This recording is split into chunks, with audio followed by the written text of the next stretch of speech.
क्या आपने कभी सोचा है कि भारत का राष्ट्रपति या मिसाइल मैन कैसे बन पाया एक साधारण से गांव का लड़का? क्या गरीबी, मुश्किलें और असफलताएं वाकई किसी सपने को रोक सकती हैं? या मेहनत, विश्वास और शिक्षा इंसान की जिंदगी बदल सकती है? दोस्तों, आज हम बात करेंगे wings of fire, doctor APJ Abdul Kalam की आत्मकथा। ये सिर्फ एक किताब नहीं, बल्कि एक ऐसी यात्रा है जो हमें बताती है कि सपने कैसे पूरे होते हैं। दोस्तों, आपका स्वागत है हमारे रिचार्ज यूर माइंड चैनल पे। अगर आप भी अपनी जिंदगी बदलना चाहते हैं तो ये वीडियो आपके हर सवाल का जवाब देगा। चैप्टर 1, ओरिजिन्स, शुरुआत। डॉक्टर एपीजे अब्दुल कलाम का जन्म 1931 में तमिलनाडु के रामेश्वरम में एक बेहद साधारण लेकिन संस्कारों से भरपूर मुस्लिम परिवार में हुआ। उनके पिता जैनुलाब्दीन नामों का काम करते थे और मां अशीअम्मा गृहिणी थी। कलाम का परिवार आर्थिक रूप से संपन्न नहीं था, लेकिन मूल्यों, ईमानदारी और आत्मसम्मान में बेहद धनी था। बचपन में उन्होंने गरीबी को बहुत करीब से देखा। घर में ज्यादा साधन नहीं थे, लेकिन परिवार के संस्कार और शिक्षा के प्रति लगन ने उनके अंदर कुछ बड़ा करने का बीज बो दिया। रामेश्वरम एक धार्मिक और सांस्कृतिक वातावरण वाला शहर था। वहां हिंदू और मुस्लिम दोनों एक दूसरे की धार्मिक मान्यताओं का सम्मान करते थे। कलाम कहते हैं कि उन्होंने बचपन से ही धार्मिक सौहार्द और इंसानियत का असली मतलब सीखा।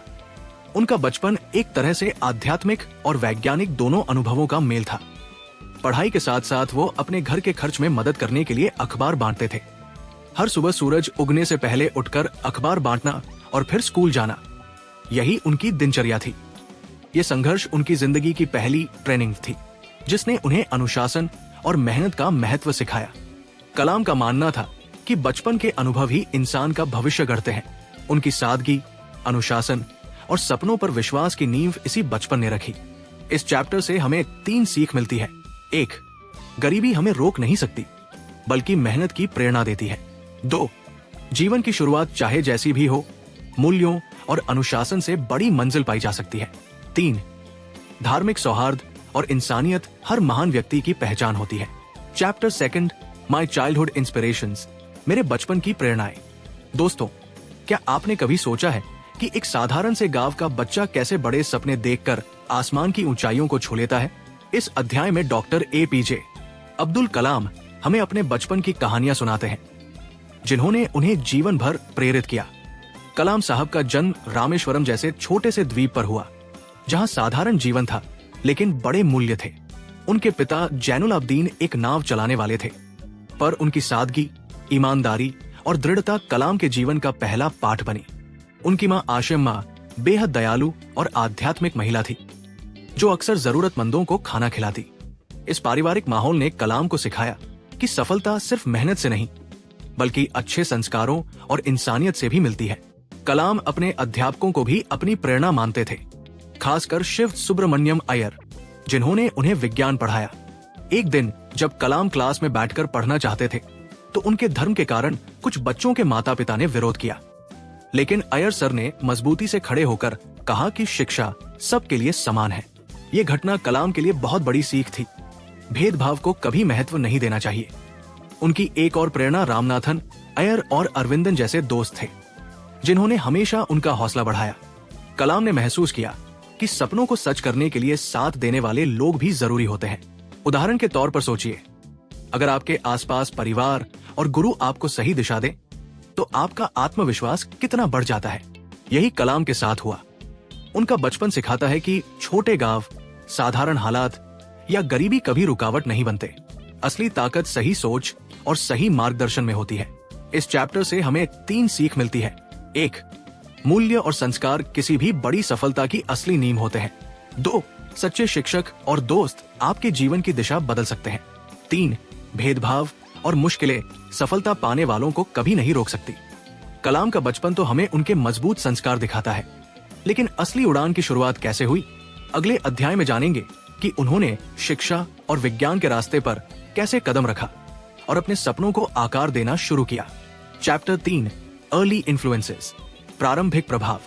डॉक्टर एपीजे अब्दुल कलाम बताते हैं कि उनके जीवन के प्रारंभिक वर्षों में जिन लोगों ने उन्हें प्रभावित किया, उनमें उनके शिक्षक और करीबी लोग शामिल थे। उनके शिक्षक आयादुरै सोलोमन ने उन्हें ये सिखाया कि जब तक सपनों को अपने जीवन का हिस्सा नहीं बनाते तब तक सफलता मुश्किल है। इसी तरह उनके गणित के शिक्षक श्री अय्यर का अनुशासन और सटीकता उन्हें बहुत भाया। इसके अलावा उनके बचपन के दोस्त भी उनकी सोच को गढ़ने में मददगार रहे। अलग अलग धर्म और पृष्ठभूमि से आए दोस्त उनके जीवन में धर्मनिरपेक्षता और भाईचारे की मिसाल थे। कलाम का मानना था कि यही अनुभव उन्हें आगे चलकर एकता में विविधता के महत्व को समझने में मदद करता है। इन शुरुआती प्रभावों ने उनके जीवन की दिशा तय की। शिक्षा के प्रति लगन, मेहनत की आदत और खुले विचारों वाला दृष्टिकोण। इस चैप्टर से हमें 3 सीख मिलती है। 1. अच्छे शिक्षक केवल ज्ञान ही नहीं बल्कि जीवन की दिशा भी तय कर देते हैं। 2. मित्रता और भाईचारा हमें हर पृष्ठभूमि के लोगों को समझना और अपनाना सिखाता है। 3.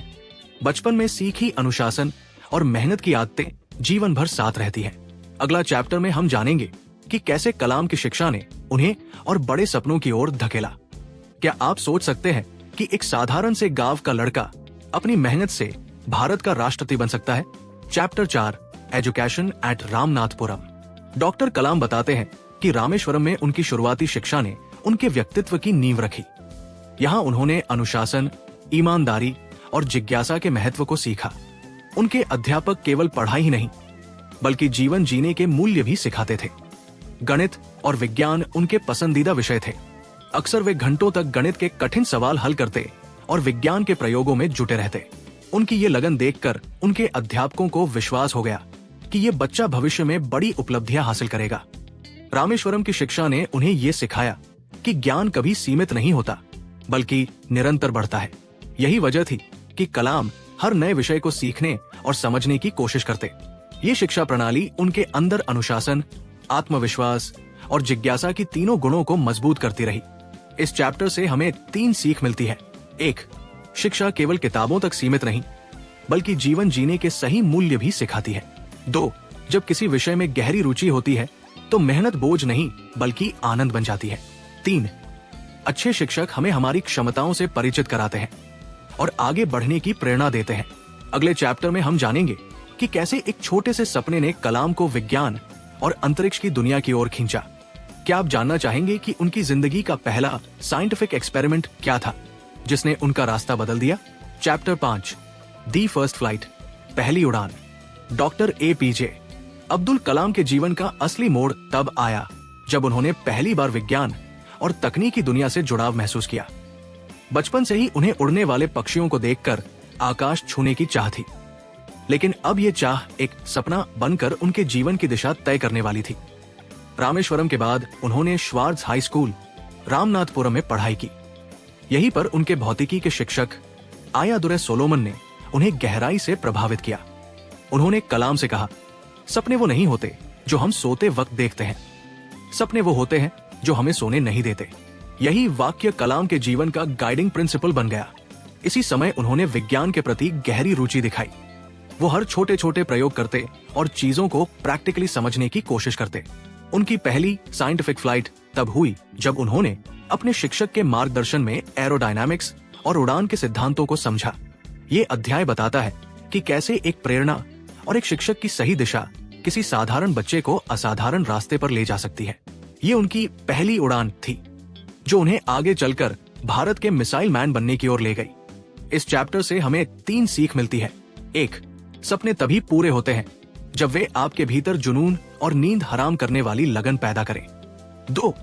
एक अच्छा शिक्षक आपके जीवन की दिशा बदल सकता है। 3. छोटी सी रुचि जब लगातार पोषित की जाए तो जीवन की सबसे बड़ी उपलब्धि में बदल सकती है। अगले में हम जानेंगे कि कैसे कलाम का कॉलेज जीवन और मिट में प्रवेश ने उनके लिए नई चुनौतियों और अवसरों के द्वार खोले। क्या आप जानना चाहेंगे कि उस छोटे शहर का साधारण लड़का एक दिन भारत के सबसे बड़े वैज्ञानिक संस्थानों तक कैसे पहुंचा? चैप्टर 6 अ न्यू वर्ल्ड, नया संसार। डॉक्टर कलाम का जीवन नया मोड़ तब लेता है जब वे उच्च शिक्षा के लिए मद्रास इंस्टीट्यूट ऑफ टेक्नोलॉजी मिट पहुंचे। छोटे से शहर के लड़के के लिए ये नई दुनिया थी, नई चुनौतियां, नए अवसर और बड़े सपने। मिट में प्रवेश आसान नहीं था। फीस भरने के लिए उनके परिवार के पास पर्याप्त पैसे नहीं थे, लेकिन उनकी बहन ने अपने गहने गिरवी रखकर उनकी मदद की। ये बलिदान कलाम के दिल में हमेशा के लिए बस गया। उन्होंने ठान लिया कि अब मेहनत ही उनका कर्ज चुकाने का रास्ता है। मिट में पढ़ाई के दौरान उन्हें एरोनॉटिकल इंजीनियरिंग के असाइनमेंट्स पर काम करना पड़ा। शुरुआत में ये कठिन लगा, लेकिन जल्द ही उनकी लगन और परिश्रम ने उन्हें सबसे आगे ला दिया। वहां के शिक्षकों ने उनकी प्रतिभा को पहचाना और उन्हें फ्यूचर साइंटिस्ट कहा। ये अध्याय दिखाता है कि सपनों को पूरा करने के लिए परिवार का सहयोग, कड़ी मेहनत और अवसरों का सही इस्तेमाल कितना जरूरी है। इस चैप्टर से हमें 3 सीख मिलती है। 1. परिवार का त्याग और समर्थन किसी भी सफलता की नींव होता है। 2. कठिन परिस्थितियां ही हमें मेहनत करने और अपने लक्ष्य के प्रति समर्पित होने की प्रेरणा देती है। 3. बड़े सपने देखने वालों के लिए शिक्षा सबसे मजबूत हथियार है। अगले में हम जानेंगे कि कैसे कलाम ने भारत के अंतरिक्ष कार्यक्रम में कदम रखा और पहली बार बड़े स्तर पर काम करने का अनुभव पाया। क्या आप जानना चाहेंगे कि उनकी पहली नौकरी ने कैसे भारत के अंतरिक्ष इतिहास को बदल दिया? चैप्टर 7, जॉइनिंग इसरो, इसरो में शुरुआत। मिड से निकलने के बाद डॉक्टर APJ अब्दुल कलाम ने अपने करियर की शुरुआत DRDO, defence research and development organisation से की, लेकिन जल्द ही उनका असली सपना पूरा हुआ, भारत के स्पेस रिसर्च प्रोग्राम इसरो में शामिल होना। ये उनके जीवन का वो क्षण था जहां से उन्होंने भारत को अंतरिक्ष शक्ति बनाने की दिशा में पहला कदम रखा। इसरो में काम करते हुए कलाम को डॉक्टर विक्रम साराभाई और बाद में सतीश धवन जैसे महान वैज्ञानिकों के साथ काम करने का मौका मिला। डॉक्टर साराभाई ने उन्हें सिखाया कि विज्ञान केवल प्रयोगशाला तक सीमित नहीं है, बल्कि उसका मकसद आम इंसान के जीवन को बेहतर बनाना है। इसरो में कलाम ने satellite launch vehicle SLV-3 project में प्रमुख भूमिका निभाई। शुरुआत में संसाधनों की कमी थी, न पैसा पर्याप्त था, न तकनीक और न ही विदेशी मदद, लेकिन टीम का जुनून और देश के लिए कुछ करने की चाह इतनी प्रबल थी कि इन कठिनाइयों ने उन्हें और मजबूत बना दिया। कलाम का काम करने का तरीका बहुत अलग था। वे हमेशा टीम को प्रेरित करते, छोटे छोटे काम खुद करके दिखाते और हर असफलता को सीखने का मौका मानते। ये गुण ही उन्हें धीरे धीरे एक लीडर के रूप में पहचान दिलाता गया। ये अध्याय हमें दिखाता है कि कैसे एक साधारण पृष्ठभूमि से आया व्यक्ति जब समर्पण और जुनून के साथ काम करता है तो देश की दिशा बदल सकता है। इस चैप्टर से हमें 3 सीख मिलती है। 1. सही गुरु और मार्गदर्शन मिलने पर हम किसी भी ऊंचाई तक पहुंच सकते हैं। 2. कठिन परिस्थितियां हमें और मजबूत बनाती है अगर हम हार न माने। 3. असली नेता वही है जो अपनी टीम को आगे बढ़ाकर उनसे श्रेष्ठ काम कराए।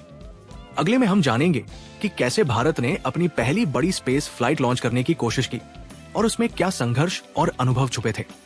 क्या आप जानना चाहेंगे कि इस मिशन की असफलता ने ही कलाम को मिसाइल मैन बनाने की नींव कैसे रखी? चैप्टर 8, SLV मिशन, पहला उपग्रह प्रक्षेपण। इसरो में काम करते हुए डॉक्टर APJ अब्दुल कलाम को एक बड़ी जिम्मेदारी सौंपी गई, भारत का पहला सैटेलाइट लॉन्च व्हीकल SLV-3 विकसित करना। यह प्रोजेक्ट भारत के लिए बेहद महत्वपूर्ण था क्योंकि इसका मकसद था अपने दम पर सैटेलाइट को अंतरिक्ष में भेजना।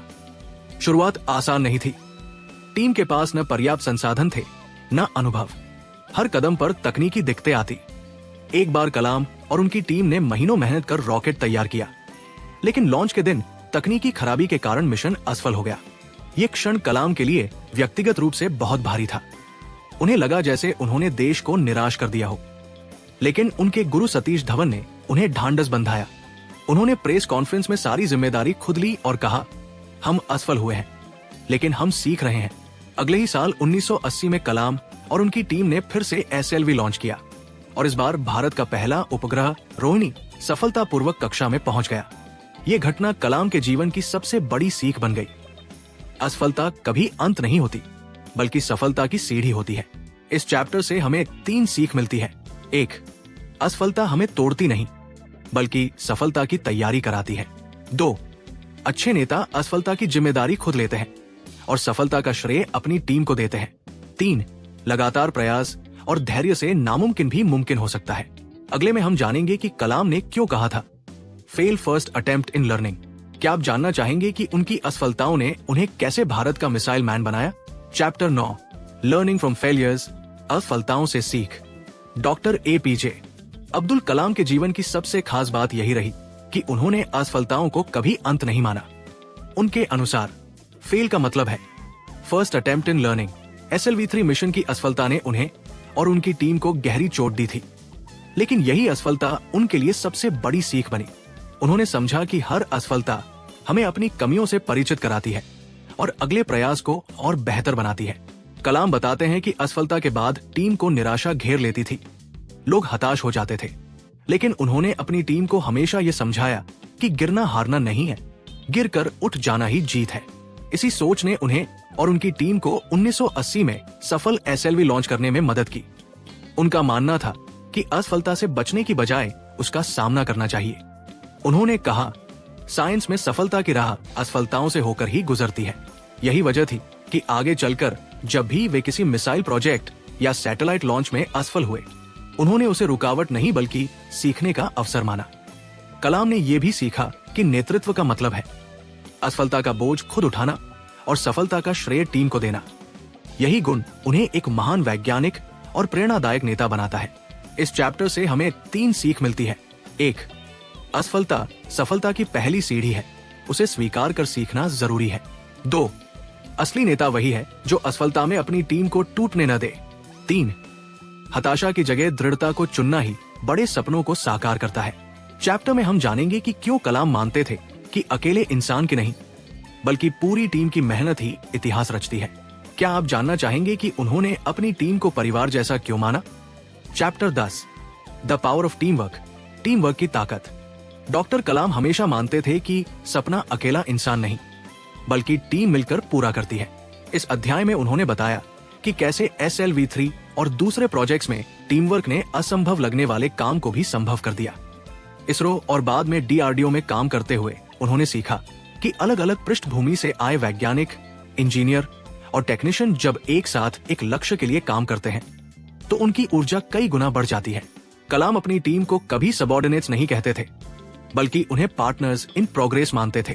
वे मानते थे कि टीम की ताकत केवल तकनीकी ज्ञान में नहीं होती बल्कि आपसी विश्वास, साझा जिम्मेदारी और असफलता में भी एक दूसरे का साथ देने में होती है। यही कारण था कि उनकी टीम कभी हार मानकर बिखरी नहीं बल्कि हर बार और मजबूत होकर खड़ी हुई। इस चैप्टर से हमें 3 सीख मिलती है। 1. टीम वर्क का मतलब केवल साथ काम करना नहीं बल्कि साथ खड़ा रहना भी है। 2. अकेले व्यक्ति की क्षमता सीमित होती है लेकिन टीम की ताकत असीमित होती है। 3. सफलता उसी टीम की होती है जिसमें विश्वास और साझा जिम्मेदारी हो। अगले में हम जानेंगे कि कैसे कलाम ने भारत को नई ऊंचाइयों पर ले जाने के लिए मिसाइल प्रोग्राम की ओर कदम बढ़ाए। क्या आप जानना चाहेंगे कि एक स्पेस साइंटिस्ट कैसे मिसाइल मैन बना? चैप्टर 11 टुवर्ड्स न्यू हॉरिजॉन्स, नई दिशा की ओर। डॉक्टर APJ अब्दुल कलाम के जीवन का ये अध्याय उनके करियर में एक टर्निंग पॉइंट था। इस समय तक वे स्पेस प्रोग्राम SLV3 में अपनी भूमिका निभा चुके थे, लेकिन अब भारत को एक और बड़ी चुनौती का सामना करना था, डिफेंस और मिसाइल टेक्नोलॉजी। भारत पर विदेशी हथियारों पर निर्भरता कम करने और आत्मनिर्भर बनने का दबाव था। ऐसे समय में डॉक्टर कलाम को DRDO, defence research and development organisation में बुलाया गया। यहाँ से उनका सफर भारत के मिसाइल मैन बनने की ओर बढ़ा। कलाम ने शुरू से ही इस बदलाव को सिर्फ नौकरी नहीं बल्कि राष्ट्र सेवा माना। उन्होंने अपने अनुभव और सीख का इस्तेमाल करते हुए integrated guided missile development programme IGMDP की नींव रखी। इसमें 5 बड़े प्रोजेक्ट शामिल थे: पृथ्वी, त्रिशूल, आकाश, नाग और अग्नि। ये काम आसान नहीं था। देश में संसाधन सीमित थे, बजट कम था और कई बार राजनीतिक दबाव भी सामने आते थे। लेकिन कलाम ने टीम को विश्वास दिलाया कि अगर अमेरिका और रूस कर सकते हैं तो भारत क्यों नहीं। इस सोच ने हर वैज्ञानिक को एक मिशन स्पिरिट से भर दिया। कलाम की सबसे बड़ी ताकत थी नेतृत्व का तरीका। वे टीम के हर सदस्य से संवाद करते, सुझाव लेते और उन्हें सम्मान देते। असफलता में दोष अपने ऊपर लेते और सफलता का श्रेय टीम को देते। यही गुण उन्हें असाधारण लीडर बनाते हैं। इस चैप्टर से हमें 3 सीख मिलती है। 1. जब चुनौती बड़ी हो तो दिशा बदलने से डरना नहीं चाहिए। 2. असफलता और सीमाओं के बावजूद अगर इरादा मजबूत हो तो रास्ते निकल आते हैं। 3. एक सच्चा लीडर वही है जो सफलता टीम को दे और असफलता खुद पर ले। अब अगले में हम जानेंगे कि कैसे कलाम ने भारत को परमाणु और मिसाइल शक्ति बनाया और दुनिया को चौंका दिया। क्या आप तैयार हैं भारत की उस ऐतिहासिक उपलब्धि को जानने के लिए? Chapter 12 SLV3 India's first satellite launch vehicle, Bharat का पहला सैटेलाइट लॉन्च व्हीकल। ये अध्याय विंग्स ऑफ फायर का सबसे महत्वपूर्ण हिस्सा है।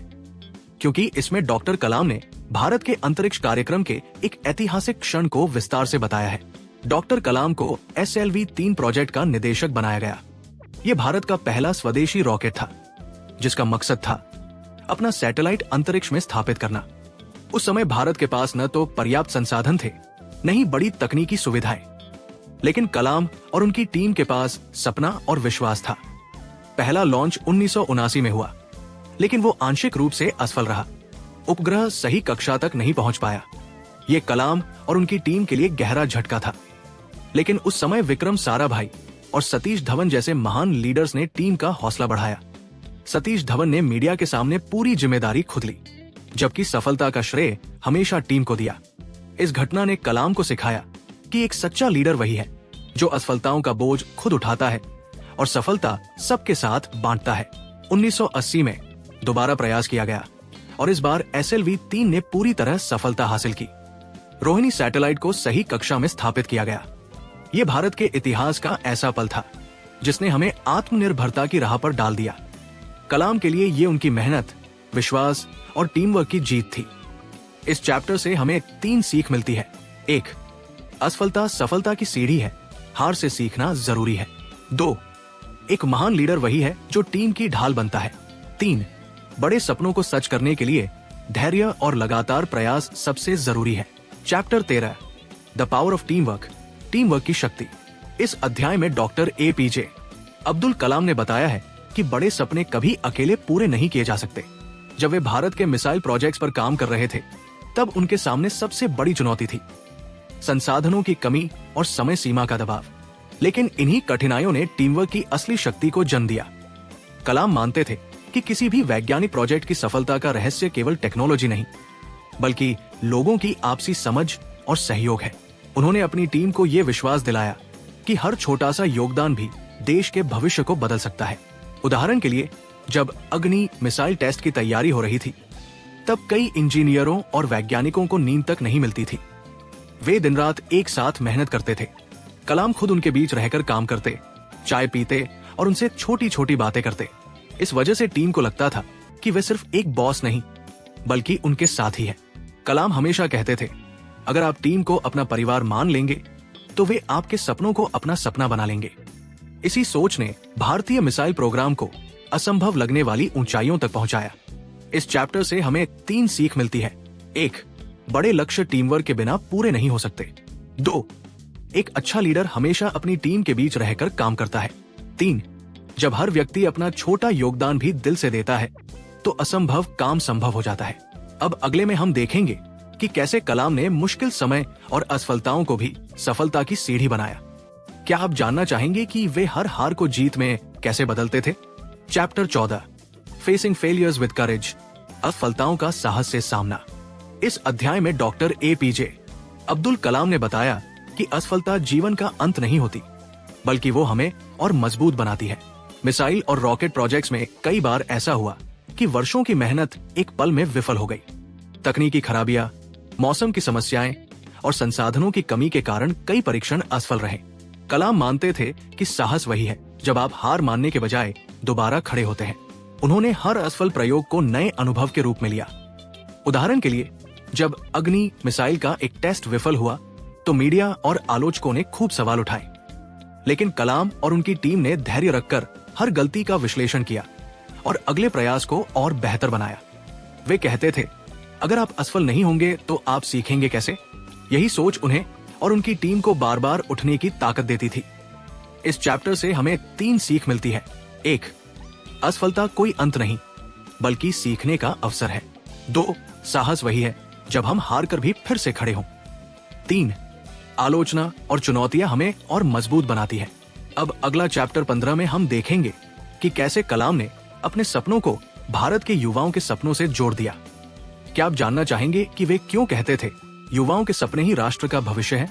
Chapter 15, towards self reliance in defence, रक्षा में आत्मनिर्भरता की ओर। इस अध्याय में डॉक्टर APJ अब्दुल कलाम ने भारत की रक्षा प्रणाली में आत्मनिर्भरता, सेल्फ रिलायंस की यात्रा पर प्रकाश डाला। उस समय भारत विदेशी तकनीक पर अत्यधिक निर्भर था। कलाम और उनकी टीम का सपना था कि भारत अपनी रक्षा क्षमताओं में खुद पर निर्भर बने और एक मजबूत राष्ट्र के रूप में खड़ा हो। उन्होंने integrated guided missile development programme IGMDP की शुरुआत की, जिसमें 5 प्रमुख मिसाइलें शामिल थी: पृथ्वी, त्रिशूल, आकाश, नाग और अग्नि।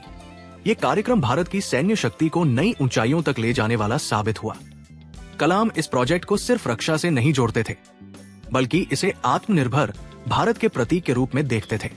उनका मानना था कि अगर कोई राष्ट्र अपनी रक्षा में आत्मनिर्भर है तो वो आर्थिक और सामाजिक रूप से भी मजबूत बन सकता है। उन्होंने ये भी बताया कि इस यात्रा में कितनी तकनीकी चुनौतियां और असफलताएं आई। कई बार परीक्षण असफल हुए, लेकिन टीम ने कभी हार नहीं मानी। उनकी failure is the stepping stone to success की सोच ने हर वैज्ञानिक को प्रेरित किया। इस चैप्टर से हमें 3 सीख मिलती है। 1, असली प्रगति तभी है जब राष्ट्र आत्मनिर्भर बने, खासकर रक्षा और विज्ञान में। 2, असफलता कोई अंत नहीं, बल्कि सफलता की पहली सीढ़ी है। 3, टीम वर्क और राष्ट्र प्रेम मिलकर किसी भी बड़े सपने को साकार कर सकते हैं।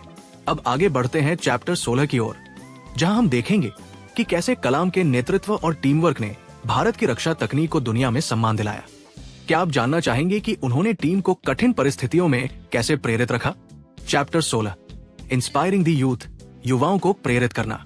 इस अध्याय में डॉक्टर APJ अब्दुल कलाम ने अपने जीवन का सबसे प्रिय विषय साझा किया: युवाओं को सपने देखने और उन्हें पूरा करने की प्रेरणा देना।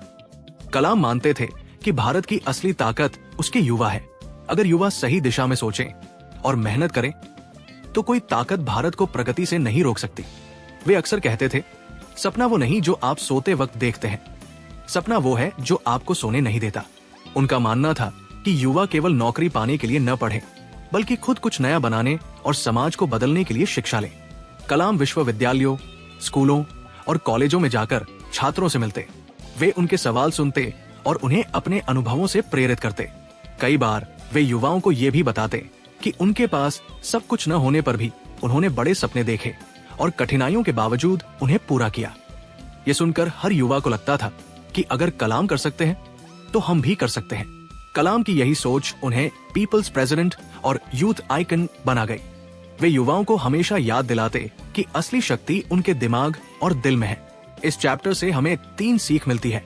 1, युवा ही किसी भी देश का भविष्य तय करते हैं। 2, बड़ा सपना देखो और उसे पूरा करने के लिए मेहनत करो। 3, शिक्षा का असली मकसद समाज में बदलाव लाना है, केवल डिग्री लेना नहीं। अब चैप्टर 17 में हम देखेंगे कि कैसे कलाम ने अपने वैज्ञानिक जीवन से नेतृत्व के असली सबक सीखे। क्या आप जानना चाहेंगे कि उनका लीडरशिप स्टाइल बाकी नेताओं से अलग क्यों था? चैप्टर 17, लीडरशिप लेसन्स, नेतृत्व के सबक। इस अध्याय में डॉक्टर APJ अब्दुल कलाम ने अपने लीडरशिप अनुभवों को साझा किया। उनका मानना था कि नेतृत्व केवल पद और अधिकार का नाम नहीं है, बल्कि ये जिम्मेदारी, सहानुभूति और टीम को प्रेरित करने की क्षमता है। इसरो और DRDO में उन्होंने देखा कि केवल तकनीकी ज्ञान ही पर्याप्त नहीं होता। एक नेता को अपनी टीम की जरूरतों, उनकी मुश्किलों और उनके मनोबल को समझना चाहिए। कलाम हमेशा कहते थे, अगर आप टीम को परिवार की तरह मानेंगे तो वे आपके सपनों को अपना सपना बनाएंगे। उदाहरण के लिए अग्नि और आकाश मिसाइल प्रोजेक्ट्स में कई तकनीकी समस्याएं आई। कलाम अपनी टीम के बीच रहकर हर समस्या को सुलझाते, सुझाव लेते और टीम को विश्वास दिलाते।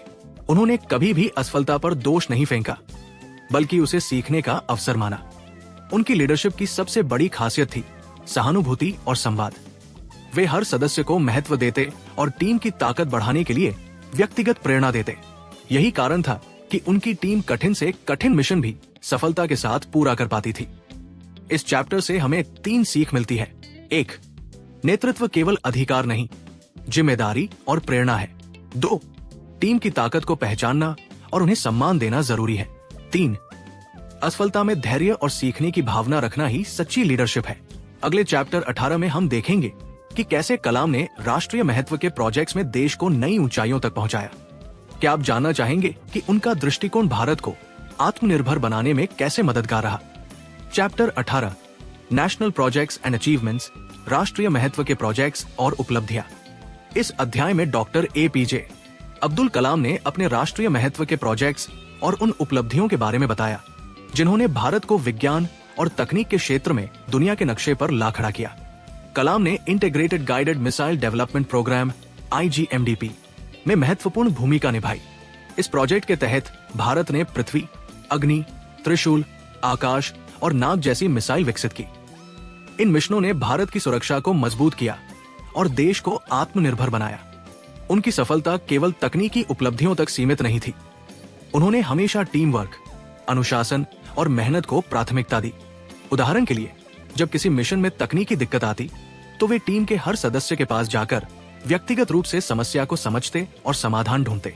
उनकी ये तरीका टीम को आत्मविश्वास देता और हर मिशन में सफलता की संभावना बढ़ाता। कलाम मानते थे कि विज्ञान का असली मकसद देश और समाज की सेवा करना है। यही सोच उन्हें हर प्रोजेक्ट में नई सोच और नवीनता अपनाने के लिए प्रेरित करती थी।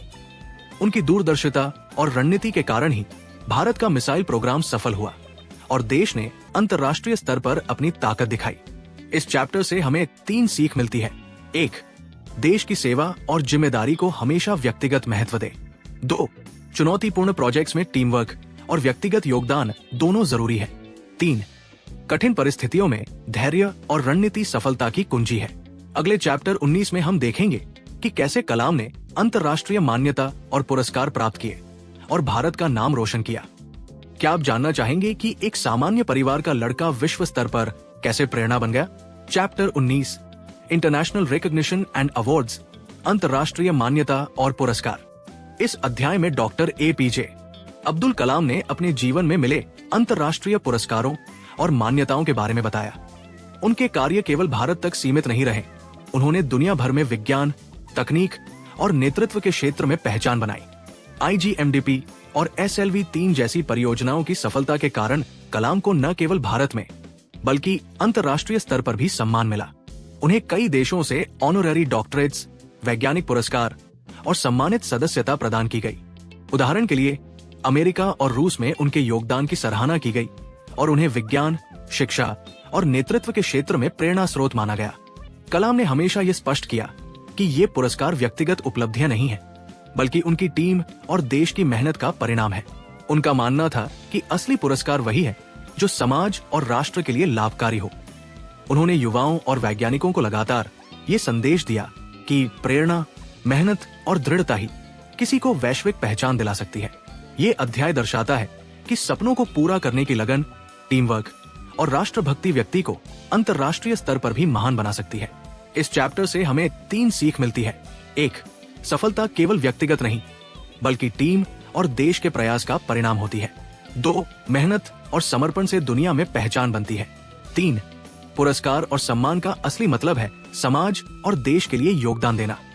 अगले चैप्टर 20 में हम जानेंगे कि कैसे कलाम ने राष्ट्रपति बनने से पहले अपने जीवन के अंतिम मिशन पर काम किया और युवाओं को प्रेरित किया। क्या आप जानना चाहेंगे कि उनके जीवन का अंतिम उद्देश्य क्या था? Chapter 20, final mission before presidency, राष्ट्रपति बनने से पहले अंतिम मिशन। इस अध्याय में डॉक्टर APJ अब्दुल कलाम ने अपने जीवन के उस समय को साझा किया जब वे भारत के राष्ट्रपति बनने से पहले अपने अंतिम मिशनों पर काम कर रहे थे। उनके लिए ये समय केवल व्यक्तिगत महत्व का नहीं था, बल्कि देश और युवाओं के लिए प्रेरणा देने का था। कलाम इस समय तक भारत में मिसाइल और अंतरिक्ष कार्यक्रम के लिए एक स्थापित वैज्ञानिक बन चुके थे, लेकिन उनका लक्ष्य केवल तकनीकी उपलब्धियां हासिल करना नहीं था। उन्होंने युवाओं को प्रेरित करने, शिक्षा सुधारने और विज्ञान को जनवरी से जनवरी तक पहुंचाने का काम जारी रखा। उन्होंने कई विश्वविद्यालयों और कॉलेजों का दौरा किया और छात्रों से मिले। उनका मानना था, युवा ही किसी राष्ट्र का भविष्य है। उन्हें सही दिशा दिखाना मेरा अंतिम मिशन है। इस अवधि में उन्होंने कई राष्ट्रीय स्तर के प्रोजेक्ट्स जैसे अग्नि और पृथ्वी मिसाइल्स के अंतिम टेस्ट और अंतरिक्ष में नए सैटेलाइट लॉन्च का मार्गदर्शन किया। उनका यह मिशन केवल तकनीकी दृष्टि से नहीं, बल्कि देश की आत्मनिर्भरता और युवा पीढ़ी के भविष्य के लिए महत्वपूर्ण था।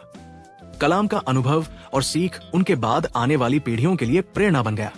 ये अध्याय हमें दिखाता है कि सफलता का अंतिम उद्देश्य केवल स्वयं के लिए नहीं, बल्कि समाज और राष्ट्र के लिए होना चाहिए। इस चैप्टर से हमें 3 सीख मिलती है। 1. अपने अंतिम उद्देश्य को हमेशा राष्ट्र और समाज के लिए रखें। 2. युवा पीढ़ी को मार्गदर्शन देना महान उपलब्धि है। 3.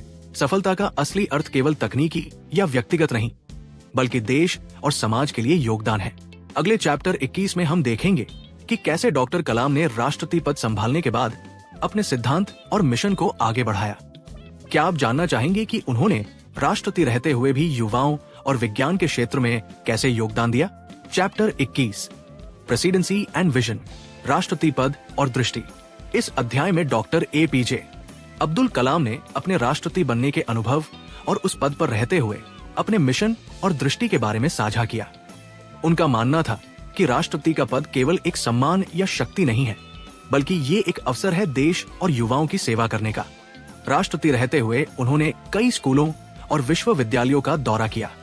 वे सीधे युवाओं से मिलते, उनके सवाल सुनते और उन्हें प्रेरित करते कि बड़े सपने देखें और उन्हें पूरा करने के लिए मेहनत करें। कलाम का दृष्टिकोण स्पष्ट था। राष्ट्रपति का असली काम केवल कानून बनाना नहीं, बल्कि भविष्य की पीढ़ी को प्रेरित करना है। इसके अलावा उन्होंने विज्ञान, तकनीक और शिक्षा के क्षेत्र में कई पहल शुरू की।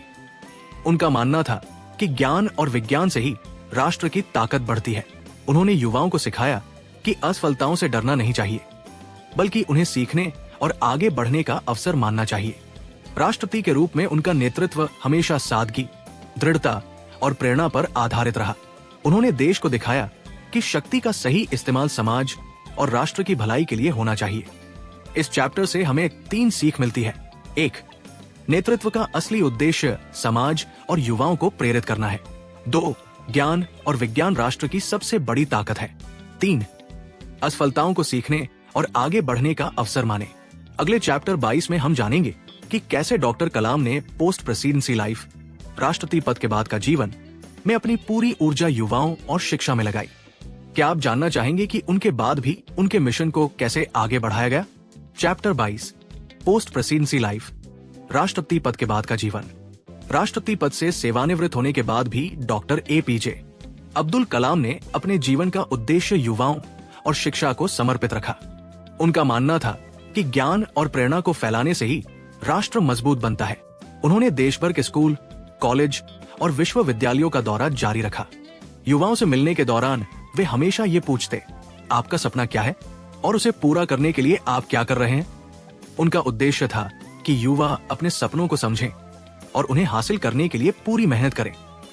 कलाम ने कई किताबें लिखी, सेमिनार किए और विज्ञान, शिक्षा और नेतृत्व के क्षेत्रों में सलाह दी। उन्होंने ये दिखाया कि सफलता केवल पद और सम्मान में नहीं, बल्कि दूसरों को प्रेरित करने में है। उदाहरण के लिए, उनके मार्गदर्शन में कई युवा वैज्ञानिक और छात्र अपने सपनों को साकार करने लगे। वे अपने जीवन के अंतिम दिनों तक युवाओं के प्रेरक बने रहे। उनका मानना था कि युवा ही राष्ट्र की शक्ति है और उन्हें सही दिशा दिखाना हमारी जिम्मेदारी है। इस चैप्टर से हमें 3 सीख मिलती है। 1. शिक्षा और प्रेरणा के माध्यम से समाज को सशक्त बनाना। 2. अपने अनुभवों और ज्ञान को दूसरों के साथ साझा करना। 3. सफलता का अर्थ केवल पद नहीं, बल्कि दूसरों की मदद और मार्गदर्शन देना है। अगले चैप्टर 23 में हम जानेंगे कि कैसे डॉक्टर कलाम ने आखिरी दिनों में अपने जीवन और विचारों को युवा पीढ़ी के लिए समर्पित किया। क्या आप जानना चाहेंगे कि उनके अंतिम संदेश ने भारत के युवाओं को कैसे प्रेरित किया? Chapter 23 final messages and legacy, अंतिम संदेश और विरासत। इस अध्याय में डॉक्टर APJ अब्दुल कलाम ने अपने जीवन के अंतिम दिनों में युवाओं और राष्ट्र के लिए अपने संदेश साझा किए। उनका मानना था कि असली सफलता केवल पद और सम्मान में नहीं, बल्कि दूसरों को प्रेरित करने और समाज के लिए योगदान देने में है। कलाम हमेशा कहते थे, सपना देखने वाले ही दुनिया बदलते हैं। बड़े सपने देखें, उन्हें साकार करने की कोशिश करें और कभी हार न माने। उन्होंने युवाओं से आग्रह किया कि वे केवल खुद के लिए नहीं, बल्कि समाज और राष्ट्र के लिए मेहनत करें। उनकी विरासत केवल उनके वैज्ञानिक उपलब्धियों में नहीं, बल्कि उनके विचारों, किताबों और युवाओं के प्रेरक संदेशों में भी जीवित है। उन्होंने दिखाया कि कठिनाइयां और असफलताएं केवल सीखने और मजबूत बनने के अवसर हैं। कलाम का जीवन एक उदाहरण है कि सपने, समर्पण और नैतिकता मिलकर किसी भी व्यक्ति को महान बना सकती है। उनका अंतिम संदेश युवाओं के लिए यह था कि वे अपने अंदर की शक्ति पहचानें और अपने देश और समाज के लिए कुछ बड़ा करें। इस चैप्टर से हमें 3 सीख मिलती है। 1. बड़े सपने देखें और उन्हें पूरा करने के लिए लगातार प्रयास करें। 2. असफलताओं को सीखने और आगे बढ़ने का अवसर माने। 3. सफलता का असली अर्थ है दूसरों को प्रेरित करना और समाज के लिए योगदान देना। अगले चैप्टर 24 में हम देखेंगे कि कैसे डॉक्टर कलाम का जीवन युवा पीढ़ी के लिए प्रेरणा स्रोत बना और उनकी विरासत आज भी जीवित है। क्या आप जानना चाहेंगे कि उनका प्रभाव आज भी भारत और दुनिया में कैसे दिखाई देता है? चैप्टर 24 लीविंग फुटप्रिंट्स, निशान छोड़ जाना। इस अध्याय में डॉक्टर APJ अब्दुल कलाम अपने जीवन की पूरी यात्रा पर नजर डालते हैं। वे बताते हैं कि इंसान का असली मकसद सिर्फ जीना नहीं है, बल्कि दूसरों के जीवन में एक सकारात्मक निशान छोड़ना है। उनका मानना था कि अगर हम अपने ज्ञान, काम और विचारों से आने वाली पीढ़ियों को दिशा दे पाए, तभी हमारा जीवन सफल कहलाएगा। कलाम ने यह भी कहा कि उनके लिए पद, सम्मान या पुरस्कार कभी लक्ष्य नहीं रहे। उनका असली सपना था भारत को आत्मनिर्भर और सशक्त राष्ट्र बनाना। चाहे मिसाइल प्रोजेक्ट हो, युवा छात्रों को प्रेरित करना हो या देश की सेवा, उनका हर कदम इस दिशा में था। वे लिखते हैं कि इंसान की जिंदगी एक यात्रा है और इस यात्रा का महत्व इस बात से तय होता है कि वह कितने लोगों को रास्ता दिखा पाया। हर व्यक्ति अपनी सोच, आदतों और कर्मों से भविष्य गढ़ सकता है। इस अध्याय में वे युवाओं को सीधा संदेश देते हैं। सपने वो नहीं जो सोते वक्त आते हैं, सपने वो हैं जो हमें सोने नहीं देते। यानी सपनों को सच बनाने के लिए जुनून, मेहनत और विश्वास जरूरी है। इस चैप्टर से हमें 3 सीख मिलती है। 1, असली सफलता वही है जो दूसरों के जीवन में सकारात्मक बदलाव लाए। 2, पद और सम्मान से बड़ा है आपका योगदान और सोच। 3, अपने सपनों को जियो ताकि आने वाली पीढ़ियां आपके निशानों पर चलकर नई ऊंचाइयां पा सके। अब जरा सोचिए, आप अपनी जिंदगी में कौन से ऐसे निशान छोड़ना चाहते हैं जो आने वाले समय में लोगों के लिए प्रेरणा बने? अगर ये स्क्रिप्ट आपको पसंद आई हो तो इसे लाइक कीजिए, शेयर कीजिए और कमेंट में बताइए आपको अब्दुल कलाम सर की लाइफ से कौन सी प्रेरणा मिली है। और ऐसे ही सेल्फ हेल्प बुक समरीज के लिए हमारे रिचार्ज योर माइंड चैनल को सब्सक्राइब करना मत भूलिए। आपका बहुत बहुत धन्यवाद।